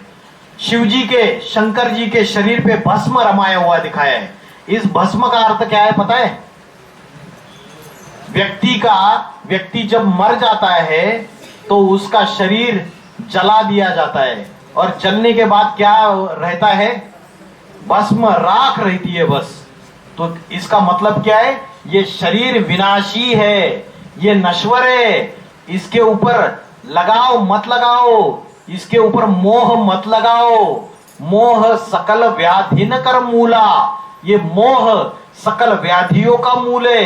ये भस्म होने वाली दुनिया है, इस भस्म होने वाली दुनिया के ऊपर भी मोह मत लगाओ। शंकर जी इसलिए भस्म रमाते अपने शरीर के ऊपर, लेकिन उसका गहरा अर्थ हमने समझा नहीं। हम भी राख ले लेते, या लगाते वहां लगाते। उसका हर चीज का गहरा अर्थ है। इसलिए मैंने बोला भक्ति तो हम कर रहे हैं, लेकिन ज्ञान भी लो, है ना? ज्ञान लोगे तो हमारा ईश्वर के प्रति समर्पण भाव बढ़ जाएगा, हम ईश्वर को यथार्थ रूप में जान सकेंगे। तो ये जो मनुष्य के अंदर ये पांचों विकार है, काम, क्रोध, लोभ, मोह, अहंकार, इन पांचों विकारों को भस्म करने की बात है। उसको जब भस्म करेंगे तब इस सृष्टि में जो अंधकार है वो खत्म हो जाएगा, अंधकार का विनाश हो जाएगा और नए युग की शुरुआत हो जाएगी। आपको एक बात और बताते हैं कि भगवत गीता किसने बताई? आपने बोला श्री कृष्ण ने बताई, लेकिन मैं आपको एक नई बात बता रहा हूं, ऐसी नई बात जो यहां बैठे हुए किसी ने भी नहीं सुनी होगी। मैं बोलता हूं भगवत गीता शिव शंकर भोलेनाथ ने बताई। गीता का भगवान श्री कृष्ण नहीं है, शिव शंकर भोलेनाथ है। कैसे? कारण जानिए अभी। गीता का भगवान शिव शंकर भोलेनाथ है। भगवत गीता में लिखा कि मैं अजन्मा हूं, मैं अगर्भा हूं, मेरा दिव्य जन्म है, मैं मां के गर्भ द्वारा जन्म नहीं लेता हूं। लेकिन कृष्ण का, श्री कृष्ण का तो जन्म दिखा दिया वसुदेव देवकी के द्वारा, है ना? तो वो अजन्मा कैसे हो गया? लेकिन शिव शंकर भोलेनाथ का कोई जन्म दिखाया? नहीं दिखाया। और कोई मृत्यु दिखाई क्या? लेकिन कृष्ण का मृत्यु भी दिखाई। बहलिये ने पांव में तीर मारा और श्री कृष्ण के प्राण पखेरु उड़ गए, तो उनकी मृत्यु भी दिखा दी। तो भगवत गीता में बोला है मैं अविनाशी हूं। क्या हूं? अविनाशी, मतलब मेरा कभी विनाश नहीं हो सकता। तो ये बात श्री कृष्ण के ऊपर लागू होती है या शिव शंकर भोलेनाथ के ऊपर लागू होती है? शिव शंकर भोलेनाथ के ऊपर लागू होती है। फिर भगवत गीता में बोला कालोस्मी, मैं इस सारे संसार का विनाश करने वाला महाकाल हूं। ये सारा संसार मेरी दाढ़ों के बीच में चबाया जाने वाला है। तो महाकाल, ये बात कृष्ण के लिए लागू होती है या शिव शंकर भोलेनाथ के लिए लागू होती है? शिव शंकर भोलेनाथ के लागू होती है। तो भगवत गीता में ऐसी कई बातें हैं जो भगवान शिव के लिए लागू होती है, ना कि कृष्ण के लिए लागू होती है। लेकिन क्या हो गया, शास्त्रों में अभी अगर आप 2000 साल पहले के शास्त्र अगर निकालोगे तो शिव शंकर भोलेनाथ का ही नाम था। सभी शास्त्रों में कृष्ण का नाम भी नहीं था, लेकिन बाद में कृष्ण के उपासकों ने कृष्ण का नाम डाल दिया। और उसकी वजह से जो भगवत गीता का जो ज्ञान दिया है, ये शिव शंकर भोलेनाथ ने दिया है। ये बात अगर दूसरे धर्म वालों को पता होती तो आज दूसरे धर्म वाले भी शिव शंकर भोलेनाथ के सामने झुक जाते थे। तो परमात्मा जो है, देखिए आप कृष्ण के जितनी भी पूजा होती है वो बाल रूप में होती है, बालक रूप में होती है। लेकिन शिव शंकर भोलेनाथ के जितने चित्र दिखाए वो बड़े रूप में, पुरुष पिता के रूप में दिखाए। वो जगत पिता है। जगतम पितरम वंदे पार्वती परमेश्वरु। वो जगत पिता है, जगन्नाथ है, सारे जगत का नाथ है और सारे इसके माता पिता है। आपने गोपेश्वरम नाम का मंदिर है, गोपेश्वरम मंदिर में श्री कृष्ण को शिवलिंग की पूजा करते हुए दिखाया है। तो कौन बड़ा हो गया? और भगवत गीता बोलती है इस संसार में मेरे से बड़ा, मेरे से श्रेष्ठ कोई भी नहीं है। तो गोपेश्वरम मंदिर में श्री कृष्ण को शिवलिंग की पूजा करते हुए दिखाया है और रामेश्वरम में राम को शिव की पूजा करते हुए दिखाया। तो इससे साबित होता है शिव देवों के देव महादेव शिव शंकर भोलेनाथ इस सारे सृष्टि के जगत पिता और जो गीता का ज्ञान देने वाले, गीता ज्ञान दाता, वो परमात्मा शिव है। इसलिए एक चित्र अभी नया आया है, इसमें बूढ़े बाबा को दिखा दिया, शिव बाबा को बूढ़े, और श्री कृष्ण को छोटे बच्चे के रूप में गोद में उठाए हुए दिखाया हुआ है। शंकर विश्वनाथ कहलाते, राधा कृष्ण उन्हीं से आते। वो पिता है और वो उनका बालक है। इस रूप में गायन है शास्त्रों में। तो बड़े अलग अलग ज्ञान की गहराइयों से ये साबित होता है कि परमात्मा शिव शंकर भोलेनाथ जो है वो गीता के असली ज्ञानदाता है। आपने देखा रहेगा क्या दिखाया शास्त्रों में, शंकर ने कामदेव को भस्म किया। आपने कथा सुनी है, कामदेव को भस्म किया है ना। तपस्या में बैठे थे और कामदेव को बताया कि जाके शंकर जी वो तो अपनी इंद्रियों को वश में रखने वाले हैं, है ना। दुनिया में जो पुरुष है, जितने भी पुरुष है दुनिया में, वो अपनी सारी इंद्रियों को कंट्रोल कर सकते हैं। अपनी आंख को कंट्रोल कर सकते हैं, नाक को कंट्रोल कर सकते हैं, कान को कंट्रोल सकते हैं, लेकिन कामेंद्रियों को कोई भी पुरुष कंट्रोल नहीं कर सकता। हाँ या ना? ये जो कामेंद्रिय है, जहां से सुख भोग के संतान प्राप्ति होती है, उस इंद्रियों को कोई भी पुरुष कंट्रोल नहीं कर सकता। लेकिन शिव शंकर भोलेनाथ ऐसा परम पुरुष है, वो अपनी इंद्रियों को पूरी तरीके से वश में कर चुका है, कामेंद्रियों को भी कंट्रोल में कर चुका है। तो इसलिए कथा आई कि शंकर ने कामदेव को भस्म किया। ये कामदेव कोई अलग से व्यक्ति नहीं है, ये तो कथाकार ने कथा बताई, शास्त्रकारों ने कथा लिखी। ये अपने अंदर का काम विकार है, ये अपनी कामेंद्रियों को वश में रखने की बात है, अपने काम विकार को भस्म करने की बात है। तो ये परम पुरुष है जिसके द्वारा ये कार्य संभव हुआ। और कलयुग में जब अंतिम समय में जब शिव शंकर भोलेनाथ अति साधारण मनुष्य शरीर में इस धरती पर अवतार लेते हैं, अवतार पुरुष बन के आते हैं, तब उस पुरुष में अपनी इंद्रियों को कंप्लीटली, अपनी कामेंद्रिय के ऊपर विजय प्राप्त कर लेते हैं। बाकी किसी पुरुष के अंदर ये शक्ति नहीं है कि अपने कामेंद्रियों को वश में करके दिखाए, उसको अपने बस में करके दिखाए। तो सारी सृष्टि का, सारे विश्व का वो जगत पिता है। ये आपको ये जो चित्र दिख रहा है कल्प वृक्ष का, कल्प वृक्ष जानते हैं ना, भगवत गीता में बोला है ये संसार एक वृक्ष है, भगवत गीता क्या कहती है? एक संसार वृक्ष है और इस संसार का वृक्ष, संसार रूपी वृक्ष का बीज स्वयं भगवान है, परमात्मा है। इसका बीज वो स्वयं है। ये सनातन धर्म का संस्थापक, उसका बीज स्वयं शिव शंकर भोलेनाथ है। आपको किसी को पता ही नहीं है। आज हिंदू लोगों को किसी को भी पूछो कि सनातन धर्म किसने स्थापन किया, चुप बैठ जाएंगे। अभी बाहर की दुनिया में जाके पूछो सिख धर्म किसने स्थापन किया, भाई सिख धर्म के गुरु कौन है, तो बता देंगे गुरु नानक जी। किसी को बोला बुद्ध धर्म किसने स्थापन किया, बता देंगे महात्मा बुद्ध। किसी ने बोला ईसाई धर्म किसने स्थापन किया, बोलेंगे यीशु ख्रिस्त, जीसस क्राइस्ट। किसी ने बोला अरे मुसलमान धर्म, मुस्लिम धर्म किसने स्थापन किया, बोलेंगे मोहम्मद पैगंबर। और संन्यास धर्म किसने स्थापन किया, आदि शंकराचार्य। आर्य समाज किसने स्थापन किया, दयानंद सरस्वती। लेकिन बोला सनातन धर्म किसने स्थापन किया, तो कोई जवाब नहीं। सनातन धर्म शिव शंकर भोलेनाथ ने स्थापन किया। सारे संसार रूपी वृक्ष का बीज है। ये संसार एक वृक्ष है, उसके बीज है। अभी सनातन धर्म की धारणाएं लोप होती जा रही है। सनातन धर्म का ज्ञान किसी को नहीं है। वो चिल्लाते हम सनातनी है, सनातनी है। उनको पूछो भगवत गीता में क्या लिखा है, पता है क्या? कुछ पता नहीं है। सिर्फ अलमारी में रखी हुई है गीता की किताब। तो सनातन धर्म का ज्ञान हम भूल चुके हैं। आज जो हमारी आस्था है धर्म के ऊपर, वो खोखली आस्था है। सिर्फ आडंबरों में फंसे हुए, कर्म कांडों में फंसे हुए, उस ईश्वर को भूल गए।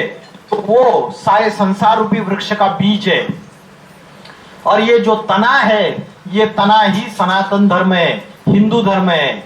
और ये जो जड़े है, ये ब्राह्मण धर्म की जड़े है, ये ब्राह्मणत्व की जड़े है। परमात्मा आके सभी को शूद्र से ब्राह्मण बनाता है। ब्राह्मण माना जाति के ब्राह्मण नहीं, जो ब्रह्मा के मुख से जो ज्ञान सुने और अपने जीवन में आचरण करे, व्यवहार में लाए, वो असली ब्राह्मण।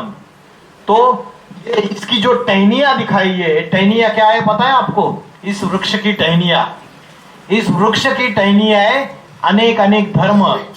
ये इस्लाम धर्म, ईसाई धर्म, बौद्ध धर्म, संन्यास धर्म, सिख धर्म, ये टहनिया है। टहनिया बाद में होती है या बीज पहले कौन होता है? बीज पहले होता है या टहनिया पहले होती है? पहले बीज होता है, फिर जड़ें निकलती है, फिर तना निकलता है। ये सनातन धर्म का तना, अभी हिंदू धर्म जिसको हम कहते हैं, ये पूरा सीधा जा रहा है। और ये अलग अलग जो कच्चे कच्चे हिंदू है, ये दूसरे दूसरे धर्मों में कन्वर्ट होते गए, धर्मांतरण करते गए। कच्चे कच्चे हिंदू क्यों धर्मांतरण हुआ पता है आपको? क्योंकि ज्ञान नहीं था, सनातन धर्म का ज्ञान ही नहीं था। तो इसलिए दूसरे दूसरे धर्मों में धर्मांतरण होता गया और दूसरे दूसरे धर्मों की जनसंख्या बढ़ती गई। अभी आपको पता है दुनिया में जितनी भी जनसंख्या है, 800 करोड़ जनसंख्या है। कितनी है? 800 करोड़। उस 800 करोड़ में आपको पता है कि 30% जनसंख्या, 32% जनसंख्या तो ईसाइयों की है। और उसके बाद अगर देखेंगे तो 20-21% जनसंख्या जो है वो मुस्लिम की है। और जो हिंदू है, जो सनातन है, उनकी जनसंख्या सिर्फ 14-15% है। तो सबसे पुराना धर्म होने के बावजूद आज जनसंख्या कम क्यों होगी गई? उसका कारण है हम सनातन धर्म की धारणाओं को भूल गए और कच्चे कच्चे हिंदू दूसरे दूसरे धर्मों में कन्वर्ट होते गए, धर्मांतरण होते गए, ईश्वर को भूल गए। राजस्थान में एकलिंग की पूजा होती थी पहले। एकलिंग मतलब क्या पता है? वही शिव, एक लिंग की, पहले एक शिव की पूजा होती थी, बाद में अनेक अनेक देवी देवताओं की पूजा होती गई। तो भक्ति भी व्यभिचारी होती गई। एक साधे सब सदे, सब साधे सब जाए। आज हम अनेकों को साधते हैं। सोमवार को शिव के मंदिर में जाएंगे, मंगलवार को अलग देवी, बुधवार को अलग, शुक्रवार को संतोषी माता, शनिवार को हनुमान जी। तो अनेक देवी देवताओं की पूजा कर रहे, तो मन भटकेगा या मन एकाग्र होगा? एक साधे सब सदे, ऊंचते ऊंच से अपने बुद्धि का योग जोड़ना चाहिए, अपना बुद्धि का संग करना चाहिए। और वो ऊंचते ऊंच शिव है, महादेव है।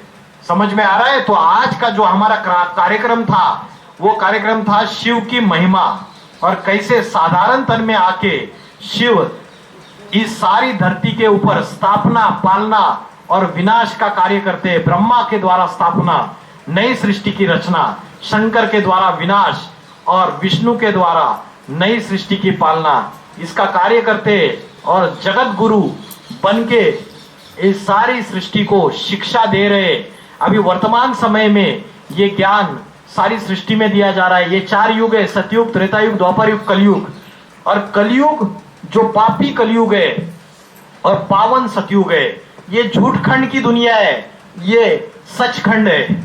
ये सचखंड, ये राम राज्य, और ये झूठखंड, ये पापी दुनिया। तो जो नव युग आने वाला है, अभी युग परिवर्तन का समय चल रहा है, और 2 युगों को जोड़ने वाला जो संधिकाल है उसको कहते हैं संगम युग। क्या कहते हैं? संगम युग, जो पापी कलयुग और पावन सतयुग को जोड़ने वाला है। ये संगम युग का 100 साल का समय है, जिस समय शिव धरती पर अवतार ले चुके हैं। साधारण मनुष्य तन में गुप्त रूप में आए शिव भगवान, जान ले इंसान। और ये सारी कलयुग की धरती 5 विकारों में जल रही है, काम, क्रोध, लोभ, मोह, अहंकार। ये सारे 5 विकारों में ये धरती जल रही है। मनुष्य सारे इन 5 विकारों में जल रहे हैं, उसकी वजह से दुखी है, अशांत है। घर में रेफ्रिजरेटर लाया, वॉशिंग मशीन लाई, एयर कंडीशनर लाया, गाड़ी लाई, सब कुछ लाया, बड़ा मकान बनाया, तो भी क्या सुख शांति मिल रही है? और ही दुख और अशांति बढ़ती चली जा रही है, क्योंकि ये 5 विकार खत्म नहीं हो रहे ना। इसकी वजह से अभी ये कलयुग जो है, ये अभी बच्चा नहीं है, ये थोड़ा सा बचा हुआ है, और ये कलयुग के आग में जल रहे हैं। अभी सारी दुनिया 3रे विश्व युद्ध के कगार पे खड़ी है ना? सारी दुनिया 3रे विश्व युद्ध के कगार पे खड़ी हुई है। अभी अगर 3रा विश्व युद्ध हो गया तो क्या होगा पता है आपको? परमाणु बम का विस्फोट हो जाएगा। पहले तो तलवारों से, घोड़े पे बैठ के, भालों से, तीर कमान से युद्ध होते थे। अभी तो ये परमाणु बम आ गया। एक रिमोट कंट्रोल का बटन दबाया तो 1 सेकंड में सारी धरती खलास हो जाएगी। तो सारा विनाश के साधन मनुष्य ने खुद तैयार कर लिए। शेख चिल्ली जिस पेड़ की डाली पे बैठा हुआ है, उसी पेड़ की डाली को काट रहा है, तो खुद भी नीचे गिरेगा या नहीं गिरेगा? और मनुष्य ने अपने विनाश के सारे साधन तैयार कर लिए। आज अगर ये परमाणु बम का विस्फोट होगा तो धरती का टेम्परेचर, तापमान बढ़ता चला जाएगा, और धरती का तापमान बढ़ने से उत्तर ध्रुव और दक्षिण ध्रुव में जो बर्फ के पहाड़ है वो पिघल जाएंगे, और बर्फ के पहाड़ पिघलने से समुद्र का जलस्तर बढ़ जाएगा। समुद्र का जलस्तर बढ़ने से बड़े बड़े जो महाद्वीप है, अमेरिका, यूरोप, रशिया, चाइना, ये जितने भी बड़े बड़े महाद्वीप है, अफ्रीका, ऑस्ट्रेलिया, न्यूजीलैंड, ये सारे समुद्र के अंदर चले जाएंगे। महाविनाश होगा धरती पर। ये समय अभी नजदीक है, और मनुष्य ने अपने विनाश के सारे साधन तैयार कर दिए। आगे चल के भूकंप होंगे। पेड़ों को काट रहे हैं ना, अभी पेड़ों को काट रहे और नदियों को रोक रहे। आप डैम बना रहे हो, बांध बना रहे हो, तो उससे आज के वैज्ञानिक भी बोल रहे हैं कि उससे भूकंप बढ़ने की संभावना है, क्योंकि आप नदी के बहाव को रोक रहे हो, तो उससे धरती के अंदर हलचल हो रही है, टेक्टोनिक प्लेट्स हिल रही है। तो ऐसा समय आ रहा है कि मनुष्य प्रकृति का विनाश कर रहा है, तो प्रकृति बदला लेगी। धरती माता के ऊपर पापों का बोझा बढ़ता चला जा रहा है। भारत की कन्या माताओं के ऊपर अत्याचार, बलात्कार बढ़ते चले जा रहे। धरती को माता कहा जाता है और भारत को भी माता कहा जाता है। तो इसके ऊपर अत्याचार बढ़ेंगे तो वो धरती बदला लेगी। भूकंप आएंगे, ज्वालामुखी फटेंगे, सुनामी आएगा। तो ये ऐसा समय सृष्टि का आ रहा है।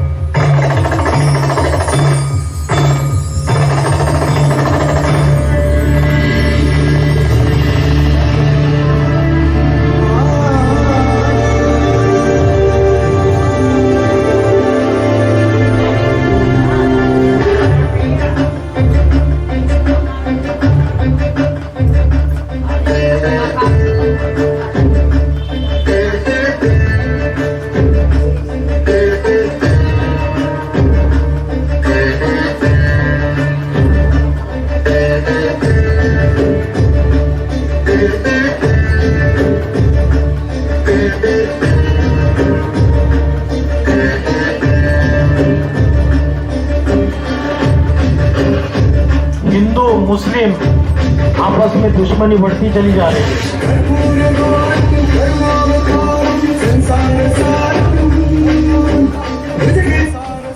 क्या बोला? संसार सारम, जो संसार का सार है, बीज है। भगवत गीता में बोला तुम आदि देव पुरुषा पुराना, तू सारी सृष्टि का आदि पुरुष है। वो आएगा। अभी मनुष्य तो आपने आपको मार के खत्म होने वाले, वो सारी हिंसा बढ़ा रहे, हिंदू मुस्लिम में लड़ाइयां लगा रहे राजनीतिक स्वार्थ के लिए, और धर्म आपस में लड़ झगड़ रहे, जमीन के टुकड़े के लिए लड़ रहे, पानी के लिए लड़ रहे। समुद्र भी बांट लिया उन्होंने, जमीन भी बांट ली और हवा भी बांट ली। पाकिस्तान बोलता है मेरी जो हवा की जो स्पेस है वहां से तुम्हारा एरोप्लेन, भारत का जो हवाई जहाज नहीं उड़ना चाहिए। मतलब तुमने हवा भी बांट दी, तुमने जमीन भी बांट दी, तुमने समुद्र भी बांट दिया, और सारी धरती पे अशांति, दुख, हिंसा, आतंकवाद, भ्रष्टाचार, व्यभिचार, दुख, अशांति का वातावरण फैल गया। तो ऐसे समय ईश्वर आकर इस पापी कलयुग का परिवर्तन करके पावन सतयुग में, नवयुग में इसका परिवर्तन कर रहे, आध्यात्मिक ज्ञान सुना रहे। आध्यात्मिक विश्वविद्यालय के द्वारा यहाँ का 7 दिन का हमारा कोर्स रहता है। आज मैंने जो आपको ज्ञान दिया, आप 7 दिन का कोर्स कर सकते हैं घर बैठे। आपका मोबाइल नंबर आप दे दीजिए और आपको घर बैठे फोन आएगा। हमारे जो अलग अलग टीचर है, आपके जैसे गृहस्थी लेडीज है, वो लोग दिन रात सेवा कर रहे हैं। वो आपको घर बैठे ज्ञान देंगे। आधा पौना घंटा भी अपने दिनचर्या से निकालो आप, और मोबाइल से वो आपको ज्ञान सुनाएंगे। 7 दिन का कोर्स होता है, तो आप 7 दिन का कोर्स कीजिए। आपके गांव में हम युग परिवर्तन का समय है। अभी हमारे जीवन में आध्यात्मिक ज्ञान लाएंगे तो हमारे परिवार का भी उद्धार होगा। परिवार में जो बच्चे, उनके जीवन, उनके मन में भी अच्छे संस्कार होंगे, आत्मा में संस्कार होंगे, और परिवार में भी बदलाव आएगा। दुख और अशांति कम हो जाएगी, और आने वाला जो समय है उसमें एक धर्म, एक जाति, एक भाषा, एक राज्य स्थापन होने वाला है। आपने मुझे पूछा नहीं कि वो जो व्यक्ति है वो कौन है, जिनके द्वारा शिव का कार्य अभी शुरुआत हो चुका है। वो उत्तर प्रदेश में फरुखाबाद जिले में कंपिल नाम का गांव है, कंपिल नाम का गांव है। वहां साधारण दीक्षित ब्राह्मण के तन में परमात्मा शिव का अवतरण हो चुका है, और परमात्मा शिव उनके द्वारा ये आध्यात्मिक विश्वविद्यालय के द्वारा ये ज्ञान, आध्यात्मिक ज्ञान की पढ़ाई पढ़ा रहे, और राजयोग की शिक्षा भी पढ़ा रहे। और आने वाला जो समय है उसमें ऐसी आध्यात्मिक क्रांति आएगी भारत में, और ऐसा आध्यात्मिक संगठन स्थापन होगा कि अनेक धर्मों का विनाश हो जाएगा, अनेक जातियों का विनाश हो जाएगा। मस्जिद, चर्च, गुरुद्वारा कुछ नहीं चलेगा, एक परमात्मा का ही मंदिर चलेगा। एक परमात्मा जिस साधारण तन में आया है उसके सामने ही सब नतमस्तक होंगे, उसके सामने ही झुक जाएंगे। कोई कितना भी बड़ा नास्तिक हो, अहंकारी हो, मुस्लिम हो, ईसाई हो, बौद्धि हो, सारे धर्म वालों को उसके सामने झुकना पड़ेगा। आज जितने जितने बाबा है, महाराज अपनी अपनी डफली बजा रहे, अपनी अपनी डफली, अपने अपने राग, सबको उस एक शिव के सामने झुकना पड़ेगा। इसलिए बोला है सत्यम शिवम सुंदरम। वो एक ही सत्य है, वो एक ही कल्याणकारी है, और वो एक ही सुंदर है। God is truth, God is one. वो एक ही है जो सारी सृष्टि का परिवर्तन कर सकता है। तो इतना बोलकर मैं रुकता हूँ। ओम नमः शिवाय।